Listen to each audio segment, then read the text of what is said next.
What's up, guys? It's three-time NFL Pro Bowler, all-decade return specialist, Josh Cribbs.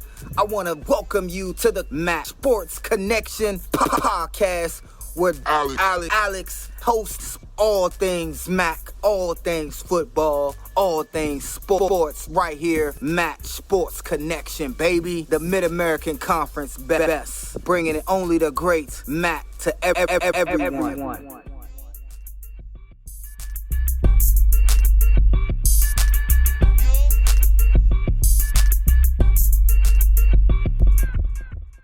Welcome back, everyone, to the #1 Mid-American Conference podcast, the MACCG Sports Connection. I'm your host, Alex. Joined as always is Graham.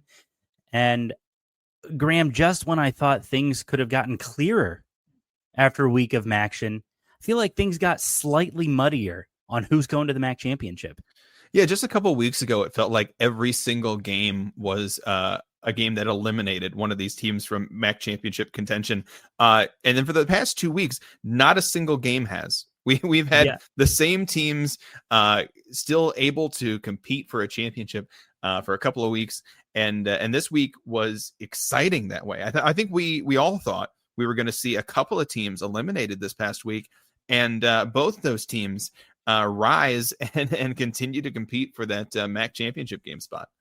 Well, even with losses, and we'll get into these losses in a minute, schools like Buffalo still alive. Schools like Ball State technically still alive. Kent State still alive with their overtime win over Akron. And I think it was a great week of conference play. Let's just dive into this. We had you and I were at the Akron Kent State game, the cold, extreme, wild, crazy game that was Akron Kent State, and we needed extra time to figure out a winner in that one.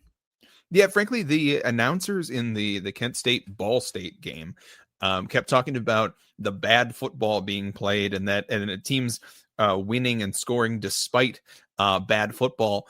That kind of was on display in this Akron Kent State game. A few spectacular plays that stand out, some on defense, some on offense, including what was that? An 89-yard touchdown for Derelis Clark. What an incredible just catch and there was nobody near him for like 10 yards the whole way. We were just talking about it before that play, how exciting a player he is and how we would like to see him get involved on offense. And then all of a sudden, the Flashes get involved on offense.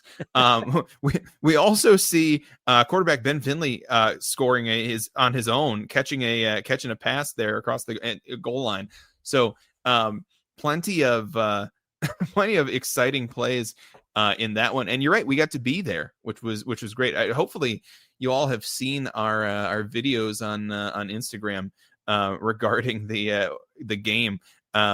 Those were better if you were watching the game. They're not as great knowing the results, but it was a lot of fun to be in Akron for that one. The thing that blows my mind, because I was looking at stats since then, kind of in preparation for today. Drew DeShields wins MAC Player of the Week this week. So shout out to him. 317 yards, 17 of 25, and 5 touchdowns. First time a Kent State quarterback has thrown for 5 touchdowns since Josh Cribbs did it against Akron back in 2004, I believe is the stat I remember seeing. So an incredible day by him, but his counterpart, Ben Finley, 32 of 59, 3 touchdowns and 424 yards. There is a lot of gunslinging going on in this matchup. Right. I mean, Drew DeShields had a better day, even with 100 less yards. Yeah. he has 317 yards. He throws for 5 touchdowns compared to Ben Finley's 424 yards, 3 touchdowns and a pick. Akron had a little bit of a rushing game. Jordan Gant had 96 yards. Sean Patrick and Ben Finley contribute a little bit to put the Zips over 100 yards rushing. Kent State only 57 yards rushing, but they didn't need it. A handful of big plays. Derelis Clark had 89 yards in the day that all came on one play. So if you do that math, he averaged 89 yards per reception. We had another couple of guys. Cade Wolford, same thing. One reception for 43 yards. That one also a touchdown. And really nobody on the Kent State receiving corps had more than 4 receptions for the day. So 17 total catches for Kent State's receiving corps and 317 yards off of that. Pretty impressive average per catch figures for the Kent State receivers. You and I were there. I believe you and I were there in 2023 when Kent State was up 27-10. Before Akron charged all the way back, scored 21 unanswered in the fourth quarter to win that game. And when we saw Akron charge back to tie this thing up, I thought, oh no, this is a repeat of 2023. Kent State was up by 18 points with 11 minutes to go. Akron, a couple touchdowns, a 2-point conversion, a field goal. Like they just... hats off to Akron for not giving up. And I think that's what you love to see in a rivalry game like this. This was such a back and forth affair on both sides of the ball. I thought for sure Kent State was going to pull away and find a way to just close it out in the fourth and just make one big stop. And it just seems like Akron just kept finding ways to get through this Kent State defense. This defense that I touted leading into this matchup. Yeah, I mean, I think we thought that after halftime, Akron would start to pull away. Akron was up 17-14 going into the locker room, and Kent State came out in the third quarter and not only found a couple of scores on their own, including the one DeRelis Clark score, but also held Akron to 0 points. So at that point, the momentum had completely swung in the favor of the Flashes, and then Akron pulls out an 18-point fourth quarter to send the game to overtime. So a very exciting game. Unfortunate for the Akron fans, a ton of them left after the third quarter, and so they missed the exciting comeback. Although maybe they're glad to have left, knowing the final result. The final result, they're probably now had Akron won, certainly I think a little bit of a headache and a little bit of FOMO for missing out on that final run. But and then obviously Kent State walks it off in the fourth quarter. Kent State scores on the first play of the fourth quarter. It's reviewed, and then they prevent Akron from scoring in the sorry, not the fourth quarter. Overtime period, yeah. Overtime period.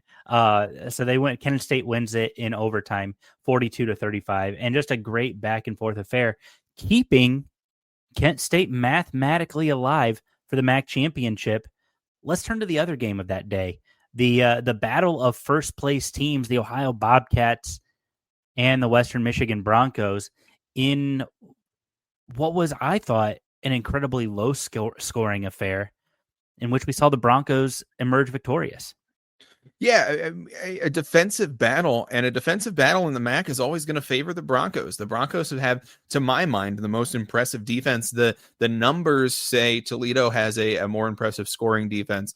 They do a little bit better in terms of yards per game, but the Broncos, when I've watched them in each of these games this year, that has been the most impressive defense as a whole in the conference. And so in this defensive matchup, it was the Broncos who stood tall, only allowing Ohio to score in the bookends of the game in the first and the fourth quarter, and winning this one 17-13.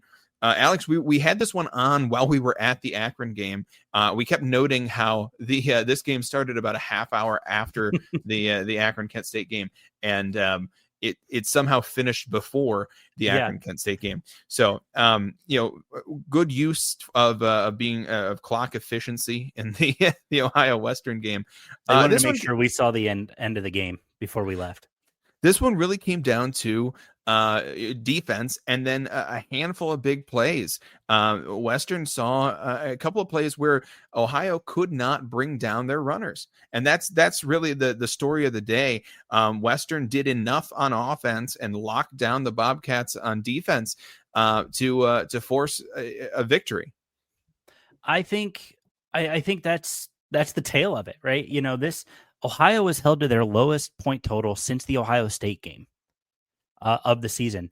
And for an offense that's as explosive and as good as what Ohio has been, that's really saying something. Now it's their lowest point total really since the Ball State game where they only scored 14. But in true lowest point total, this is the second lowest of the season. First coming at Ohio State, 37-9 loss there. And I was very impressed with this Western Michigan defense just continuing to get after Parker Navarro to continue to force Bangura into bad positions. Parker Navarro was the leading rusher and the leading passer for Ohio. He had 70 passing yards. Yeah, 70. Western really shut down Ohio's passing game. Ohio's passing game, which has been prolific all year. I mentioned Western Michigan having maybe the best defense in the conference. Ohio has had maybe the best offense in the conference so far this year. And for their passing game to get shut down by Western Michigan, taking that part of the game out of it. Now, there are extenuating circumstances. It was super windy on Tuesday night, so that makes it harder to pass the ball. It was cold on Tuesday night, that makes it harder to pass the ball. But you got to hand it to Western Michigan, getting it done. The thing that I was really surprised with, on the ground, even C.A. Bangura, still 100 yards. He had a touchdown. I mean, the Ohio ground game was relatively efficient, 39 carries, 217 yards, 2 scores, compared to that of the Western Michigan ground game, 42 carries for 210 yards. But Brock Lowry looked like the better quarterback on the day. Parker Navarro held under 50% passing, a QBR of 33.1. But for Western Michigan, James Camden, 10 tackles, 4 solo. He had a half a sack. Nadam Tucker had a sack. You just look at these guys. This was a defense that swarmed, forced Ohio into bad position, and hats off. Now Palmer Domsky kept Ohio in this one for Western Michigan. Had 2 missed field goals. Did not look great on the field goal side, but again, to your point, very windy. Wind played a big factor in that. 1 of 3 on the field goal end of it. But Western Michigan alone at the top of the Mid-American Conference right now, and not a spot I think you and I thought preseason Western Michigan would even be remotely close to. Yeah, I mean, I think a big story in this game is Ohio had 5 punts. Compared to Western Michigan's 2, Western was getting the Bobcat offense off the field, and just a couple of extra downs for the Broncos forced the Bobcats to play from behind in this one, and that's the story of the game. So I think Western Michigan here, the offense is very similar. Western had 50 more passing yards, and really that's just the difference of a couple of completions. But Western has 126 passing to Ohio's 70. Western has 210 rushing to Ohio's 217. Remarkably similar days on offense for both of these teams. But when Western had the ball, they were able to score just enough to win the game. Let's move into this November 12th slate, that Wednesday. Buffalo Central Michigan. This one, I thought for sure was going to be a much closer game than it ended up being. And Central Michigan in the second half just came out and said, nah, we're winning this game, and we're winning it in a dominant fashion. The Chips won this thing by 19. They doubled up Buffalo at Central Michigan. And they did it throughout the game. This isn't the story of one dominant quarter. This is Central scoring in every quarter of this game, and really looking like a much more complete football team than Buffalo. I think this game is similar to the Western Ohio game, where the Western Ohio game, for me, this is saying definitely the Broncos are for real. That definitely the Broncos, in my opinion, are the best team in the conference right now. In this game, this one said I think Buffalo might be pretenders. This is a team that I thought preseason was one of the top 2 teams in the conference, and recent results I think have proven that incorrect. Buffalo is just not competing against the top teams in the conference. They do play Miami and Ohio coming up to end the season, so we'll get a chance to see how they compare against those other top teams. But in my mind right now, Buffalo is not one of the top teams in the conference. Yeah, Buffalo definitely has come out, and they've kind of struggled as of late.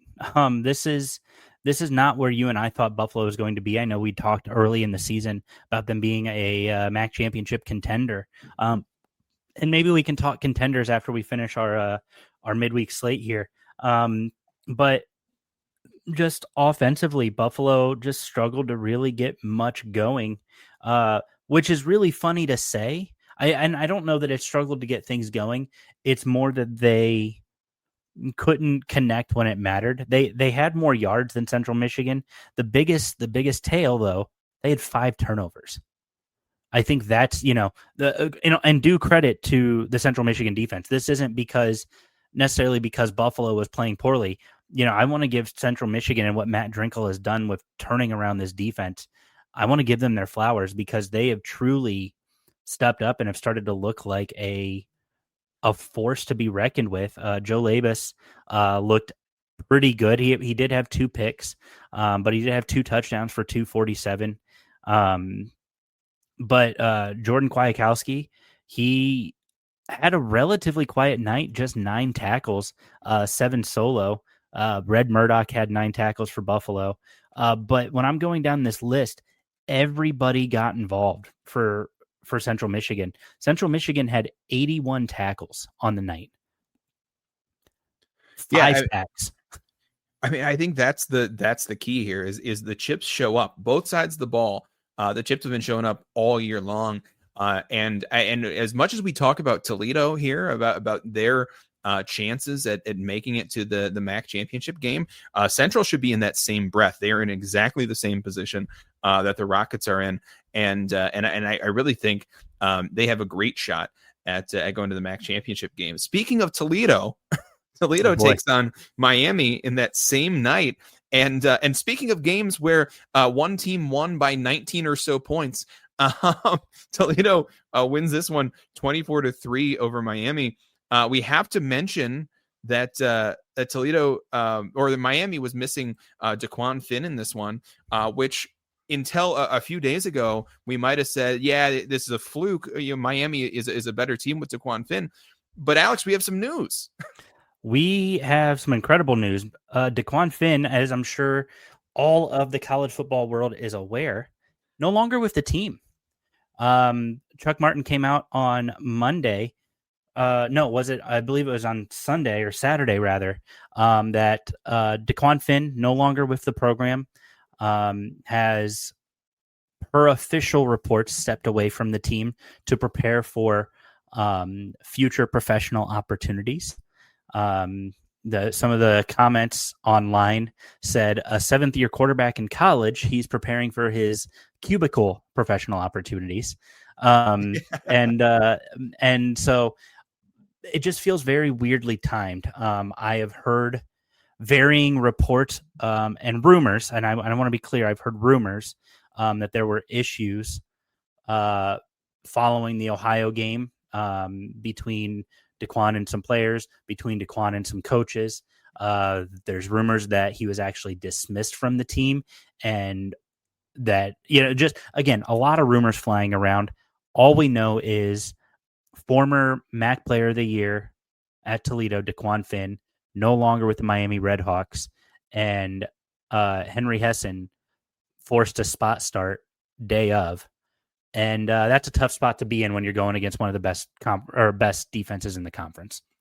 Yeah, I'm sure Hessen, given a little more preparation, looks a little bit better, at least in the last 2 games of the season for the Redhawks. But this is a big hit to the Redhawks offense and to their chances at making it to that MAC title game. Frankly, for me, mathematically, Miami's not eliminated, but for me, I think this eliminates the Redhawks. I just don't see them getting enough victories to make it back to Detroit. Now, one of the weird tiebreakers here is that if Ohio, Toledo, and Miami all finish 6-2, despite losing to Toledo and Ohio, the Red Hawks would go to the MAC championship. So that's something, we'll be keeping an eye on, keeping you guys updated on. And I think that's weird with how those tiebreakers work. But it's the MAC tiebreakers. So I think you could say, well, they beat Ball State and they beat Western Michigan, something Toledo and Ohio didn't do. So at least collectively. So something to keep an eye on. But yeah, I think this is a huge blow for Miami. Now, I do think to that point, I think that Miami probably splits their next 2 games. And we'll talk about that, of course, later. But that a really big blow to this Miami offense. We have UMass, the new member, trying to send a parting gift to Northern Illinois, and they did with fireworks after they kicked the field goal in the fourth quarter. Yeah, something like that. These games on Wednesday night were nowhere near as close as the games on Tuesday night. Northern Illinois wins this one by 42 points, 45-3. And you're right, UMass really got in a parting shot with a field goal in the fourth. Northern Illinois had quite a few players playing in this one, and in the fourth quarter had let some folks get some playing opportunities that have not had it all year long. So good for UMass taking advantage of the situation. Northern Illinois, it's hard to pull much away from this game, Alex. We know UMass has been pretty bad all year, and I don't want to harp on that. That's we know what the situation is with UMass. We know where they've been ranked in various rankings online and throughout the college football world. So I don't think we need to rehash the UMass state of things. Northern Illinois, this does nothing for me in terms of where I place them in the conference. That's remember that Akron and Kent State had very similar scores against UMass. So this is how it is. This is how UMass's season has been. I'm sure Husky fans are hoping that this bodes well for their last few games of the season. But for me, that this doesn't move the needle at all. No, I'm right there with you. Obviously, you want to try to end the season on a high note, close out with a couple victories, and you'll take whatever victories you can get. And I think that's true of any college football fan. And Northern Illinois got their welcome to the MAC, great knowing you, gift that they left with NIU in the form of a 45-3 victory for the Huskies. Let's move into the final game of the week. Eastern Michigan at Ball State. Now, Graham, I have to give you your credit. I have to give it publicly. I have been a little bit higher on Ball State, and part of that is because maybe I've been drinking too much of the Ball State Football Talk podcast Kool-Aid with Willie Snead calling me out. You mean a team? The Cardinals fans are chirping at you? That's weird, right? So Ball State looked bad, really top to bottom in a game in that I thought, hey, maybe Ball State's gonna come out and play well. I was less than impressed with the Cardinals. Yeah, I mean, this one was Eastern Michigan's game all day long. I've liked the Eastern Michigan Eagles this year. Certainly not one of the top teams in the conference, but of the bottom half of the conference, I think EMU is the class there, and they've been getting better all year long. So EMU put together a solid day, put up 24 points. Ball State manages 3 field goals to put 9 points on the board, very nearly double digits for the Cardinals. So I'm sure they can hang their hat on that. Surprisingly, of the 2 teams who played in this game, the one who is still mathematically alive for the MAC championship game is the team who managed 3 field goals. So congratulations to the Cardinals, I guess. I mean, really, it's that win over Ohio that is keeping Ball State alive. Yeah, that Bobcat victory. And it's that and the fact that none of the teams are undefeated in conference play. It's weird how even just one conference loss to Miami, who now may be not mathematically eliminated, but for all intents and purposes eliminated from the championship, are are not like it's crazy how all that works out. Kyle Kelly, rough day for him. 13 of 22, one interception, just 62 passing yards, 67 yards on the ground on 15 carries. The Ball State offense, who's been looking better, just 225 total yards. They had one turnover. Eastern Michigan dominated through the air. Noah Kim, this is a guy I know we've talked about a bunch on here. 229 passing yards. He had one touchdown, two interceptions, but the Eagles defense stepped up. They played some great football. They forced Ball State into some bad positions, some bad passes, some deflections. Joshua Scott had a great interception for Eastern Michigan. And yeah, just overall a better effort and a better day out of the Eagles than out of Ball State. Ball State obviously trying to bounce back. They've got some tough tests over the next 2 weeks, Toledo and then Miami to close out the regular season, both of who are still fighting for the MAC championship.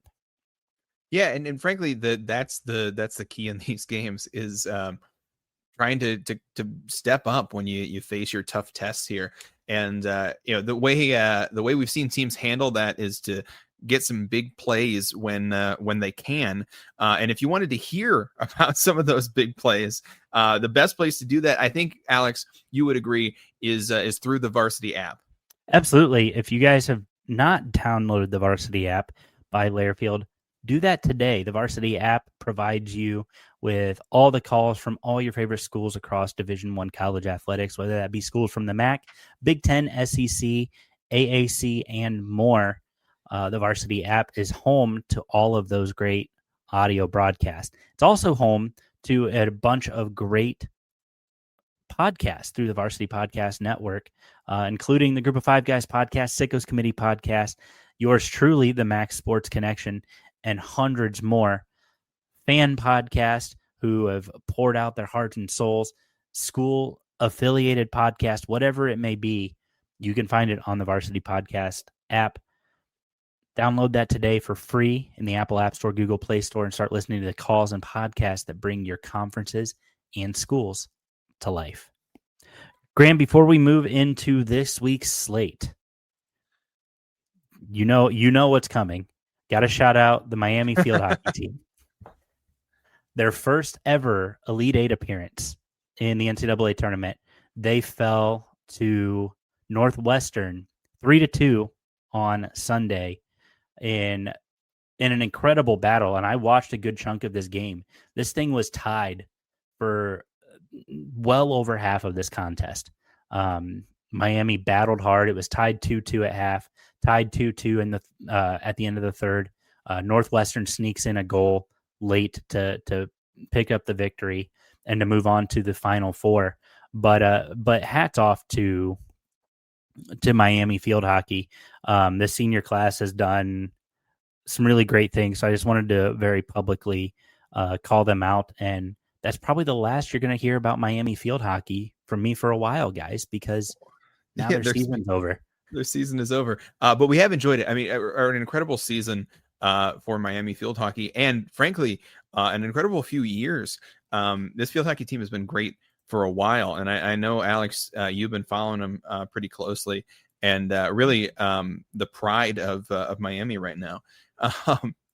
And that's, I mean, an incredible accomplishment for them this season. Alex, inquiring minds want to know who you think the contenders and the pretenders are for our MAC football before we talk about this next week. I'm going to run you through these rapid fire. Just give me contender or pretender. We'll work our way through the teams who are not mathematically eliminated from MAC championship contention yet. Are you ready? All right. Let's do it. All right. Western Michigan, contender, pretender. Contender. Central Michigan, contender, pretender. Contender. Ohio. Contender. The Toledo Rockets. Contender. How about the Buffalo Bulls? I think pretender. We're starting to see that now. Miami. Knowing what they have on their schedule, I'm going to say contender. Wow. Okay. Even without Dequan Finn. Ball State, the Cardinals. Sorry, Willie Snead. Pretender. And I think that lets us know where you're going to go with the Flashes. But the Kent State Golden Flashes, easily a contender in a different reality. It's Derelis Clark this year. Sorry, Derelis Clark doesn't get it done for you, huh? That's all right. The Lima Senior alum does not get it done for me. So close. Well, we're going to have some contenders and pretenders in clashes this week. And by the time you're listening to it, some of these clashes have already taken place. But on Tuesday night, you all will have witnessed Akron take on Bowling Green. Alex, this is a game of also-rans. Neither of these teams are in contention for the MAC championship game. Akron has been eliminated all year long because of APR issues, but now they are officially mathematically eliminated as well. So Zips fans can cheer for that. This is a battle of teams. For this one, Alex, I think that I'm favoring Akron, but gosh, this one's pretty close. And Bowling Green is the home team, so I wouldn't begrudge anybody taking the Falcons in this one. I picked the Falcons against Eastern Michigan, and the Falcons let me down. I picked the Falcons against Kent State. The Falcons let me down. I think I am officially done picking the Falcons this year. I'm going with the Road Dogs. I'm going with Akron. You're coming off of a tough rivalry loss in overtime. Your offense looked great in the fourth quarter. You figured that out a little bit more throughout the rest of the game. Give me Akron on the road. Yeah, in a battle of the conference teams who have lost to Kent State, with the exception of UMass, this is Akron versus BG to determine which of these teams is less bad. Now I want to point out a fun little anecdote here, Graham. Depending on what happens with Bowling Green and Ball State the rest of the season, if we get into a two-way tie with Ohio and Toledo, how Bowling Green and Ball State finish the year could determine who goes to the MAC championship. So Bowling Green could still cause a little bit of chaos the rest of the way. That's right. Because of the way the tiebreakers work, the winning percentage of opponents can come into play. And so right now, Rockets fans, despite their heated hatred of the team down I-75 there, they are absolutely Bowling Green fans the rest of the way. So Bowling Green fans, and something else too. Ohio played UMass. Toledo didn't. That really hurts Ohio's conference opponent record. That's right. So the opposite is true of what I said. Ohio are BG fans. Toledo are Ball State fans. Yes. And Rockets fans, you don't have to get your panties in a twist, because you don't have to root for Bowling Green if you don't want. In fact, it would behoove you to root for Akron in this one. So, in general, listen to me, but only now, not before. Let's talk about Miami or Ohio versus UMass on Tuesday night as well. On paper, Ohio a game that means nothing. 32 and a half points. Yeah. On paper, a game that we can just go ahead and wrap up and hand to the Bobcats. But we've been doing our MS scenarios, Alex, and this happens to be the linchpin of all the scenarios. If you are a Ball State fan, if you are a Kent State fan, you are rooting so hard for UMass in this one, because this is the only way that those teams can make it to the MAC championship, as if UMass takes down the Bobcats on Tuesday night. I know it's not going to happen. Mostly because people are not going to hear this episode before this game happens. But if you are a Ball State fan and you are a Kent State fan, get to Athens. Wear your Ball State, wear your Kent State gear, and cheer. Wear your UMass gear. Yeah. I'm sure you all have UMass gear. Cheer for UMass. Now, there's a lot going against UMass. Ohio, very much in line to get to the MAC championship. They're also playing at Peden Stadium. And don't know if you remember what happened the last time a team played Ohio at Peden Stadium, Graham. They lost. They've done that the last 13 times. Fun fact. So I'm not, doesn't look good for UMass. Give me the Bobbies at home. Yeah, I mean, Ohio is favored by 32 and a half points in this one. I think we all love the MAC craziness, so we're all rooting for UMass a little bit in this one, but I wouldn't put money on it. This is a Bobcats game. The other game on Tuesday night is Western Michigan taking on Northern Illinois. Not quite the same spread here. Western Michigan is favored, but only by 5.5. This one is at Northern Illinois. The Huskies have a chance to upset the number one team in the conference right now, and that would go a long way towards salvaging the season. But I think this is the Broncos game to lose. I think Broncos game to lose. But if you hear Broncos fans tell it, this is a battle that could really kind of trip them up. Maybe you overlook Northern Illinois a little bit. You got to see Jalen Macon come in last week for Northern Illinois. Yes, it was UMass. But you got to see him come in. He had a pretty solid night. He had 4 touchdowns a week ago. This one I wouldn't overlook. I think it's going to be a fun game to watch. But I wouldn't overlook this one. I think this is a Western road win, but this one's going to be a little bit closer than I think people might expect it to be. Moving on to Wednesday night, Miami taking on Buffalo. This game, Alex, I talked about, I have a couple of games for the rest of the year that I really don't know which way they're going to go. And those games are the ones that are going to determine the course of the season. This is one of those games. I have no idea who's going to win this game. A week ago, I would have said this is Miami's game, no problem. But without Dequan Finn, this game gets a lot closer as Miami heads to Buffalo. Miami favored in this one by 1.5 right now, and I really think this one is a coin flip.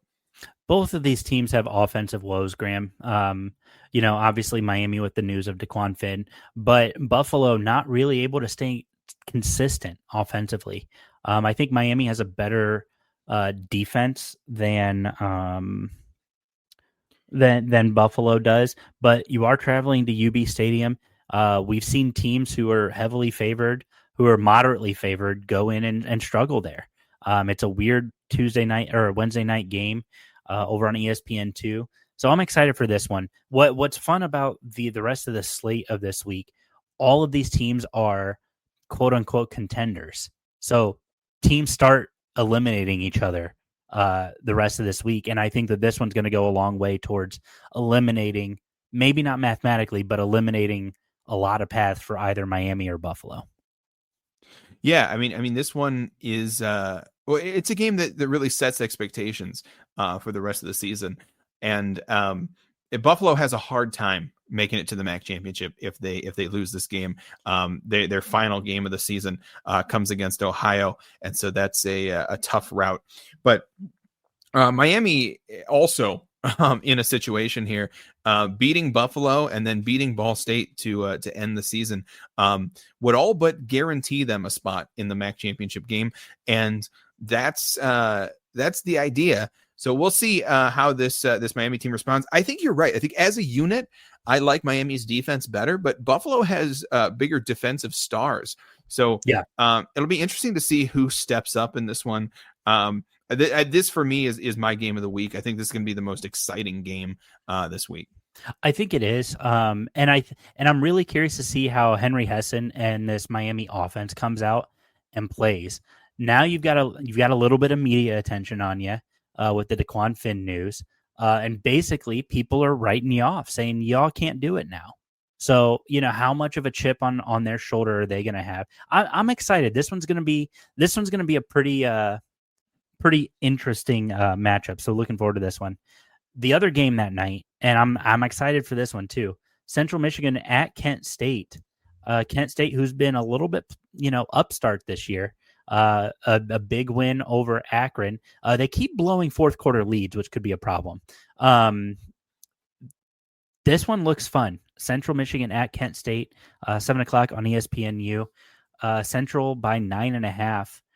I like the chips in this game, but the Kent State offense could make this one interesting. It's a home game for the Zips. We know they have explosive players. For on the road Flashes. this week. That's true. It's a home game for the Flashes. I'm stuck on Wagon Wheel, Alex. All So right, home Darius game. Rucker. It's a home game for the Flashes, Old Crow Medicine Show. And the way that this game works, it's an elimination game for the Flashes, both in terms of the MAC title game, also in terms of bowl game eligibility. So Kent State could keep their hopes for bowl eligibility alive. They could keep their hopes for MAC title game hopes alive by winning this one. Now, the game or the night before, if UMass hasn't miraculously beaten Ohio, Kent State will already know whether or not they can go to the MAC title game. But they could keep their bowl game hopes alive with a victory in this one. I agree with you, Alex. I think this is the Chips. They're favored by 8.5 right now, even on the road. But Kent State certainly has the athletes and the explosive plays necessary to pull off an upset. Should be an exciting one to watch, although my TV will be tuned to Miami Buffalo. Yeah, I'm gonna be a little bit more locked in on the battle of Miami and Buffalo there. But yeah, if UMass somehow beats Ohio, this Wednesday night slate gets a lot more interesting. Moving into the Saturday game, also interesting based on that Ohio UMass game. Yeah. Ball State's hopes also hang on that game as well. So this Saturday game, 2:00, Ball State taking on Toledo in the Glass Bowl. This is an opportunity for all those Ball State podcasts to prove us wrong, Alex. It is, and I'll tell you, I was having a discussion with one of them earlier that the last couple times I've picked Ball State, they've lost. So I love you guys, but I'm picking Ball State this week. It's the rocket in me is coming out. I'm picking Ball State to win by 1 million this week. So no, it's Ball State at Toledo. Toledo, I think at this point, a little bit more direct path than some of these other teams. Almost in a win out and in situation for the Rockets, and I think arguably the most favorable schedule to do so. Compared to Miami, compared to Central Michigan. Now, Central Michigan will play Toledo at home, but Ohio has to play at Buffalo. Buffalo gets Miami and Ohio. Like it just a lot of weird situations kind of going on as teams are going to start eliminating each other. But Toledo almost in a win and in situation. Yeah, for me, it's Western Michigan who has the most straightforward path to the MAC title game right now. But Toledo might be second in terms of those straightforward paths. Not the largest spread of the week, but up there. Toledo favored in this one by 27.5 points. Toledo's been really good at home this year. They have at times looked lost on the road, but they've looked really good at home, and no reason to believe that would change this week. So despite you taking the Cardinals, I'm going to go ahead and take the Rockets in this one. It's understandable. No, it should be a good game. Really looking forward to what's going on that front. Last thing we need to talk about, Buffalo and Miami are undefeated in men's basketball this year so far. And frankly, men's basketball has been great for the conference. Buffalo and Miami still undefeated, but Kent State, their only loss coming against Troy by 6 points.